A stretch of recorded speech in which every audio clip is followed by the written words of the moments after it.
Hello, this is Gavin Phillips with Layer Cake and Photo Effects. What I'm showing you in this movie are the Disintegrate and Fusion FX Photoshop actions. So let's get started. Here's our photo. You add a layer and brush on it exactly where you want the effect to apply, then run the action. The action runs through over 100 steps for you automatically in Photoshop. Now this is quite a light disintegrate effect. You control how strong the effect is by the size of your brush. As we can see, this was a small brush. I ran the action again using a wider brush, and you get more of the effect. So you have complete creative control by the size of the brush that you use. You have several colorizing layers, and you can click through those to see if you prefer them. If a tint is a bit too strong, you can lower the opacity. Now you can also turn on and off any of these layers to see exactly what they're giving you, so you can get the image exactly the way you want it. You can also lessen the disintegrate particle effect by just painting on the layer mask. And by the way, the software comes with a concise movie tutorial created by me. I explain everything about how to use the actions, as well as many creative tips, so that you can get the most out of this software. Here's another photo. Once again, I brush where I want the effect to apply. This time I'll make the effect go left. Now I will apply one of the colorizing layers. It's a little bit too strong, so I'll lower the opacity. Here is a tip.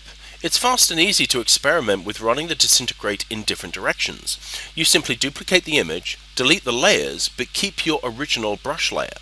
Now you simply run the action again, but this time I'll use the right direction. And the action has finished. Let's review a few more photos with the disintegrate effect. It's a great effect for any type of youth sports, high school kids, any type of action photo. It's great to be able to click a button and get Photoshop doing all of the work for you. It frees up your time to be more creative. This software is all new for 2018. Now let's take a look at the Fusion action. With the Fusion action, you add two empty layers, one called Area and one called Clear.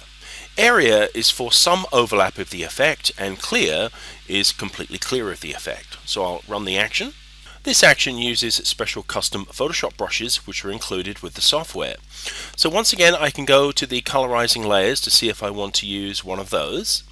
And once again you have complete control over the effect by turning on and off the layers. You may prefer it without all of the particles, so you can turn them off.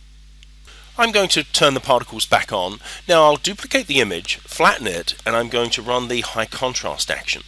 This gives you the ability to paint in high contrast wherever you want it in your image. You simply brush it in, and this really brings out the colors and really pops the particles as well. And now we can see the difference, the before and the after. So you have a choice. You can turn it on and off, or you can just reduce the opacity of the high contrast layer. And here's another example of the Fusion action, the before and the after. You have a lot of creative ways to go with this effect. And now to compatibility. The actions work with Mac and Windows. They work with Photoshop CS5, CS6, and all of CC, that's CC 2018 and onwards. If you have any questions, please drop us an email or give us a call. You receive all of the actions, the custom Photoshop brushes, and the movies that show you how to install everything into Photoshop and exactly how to use the software. Thank you for watching, and have a wonderful day.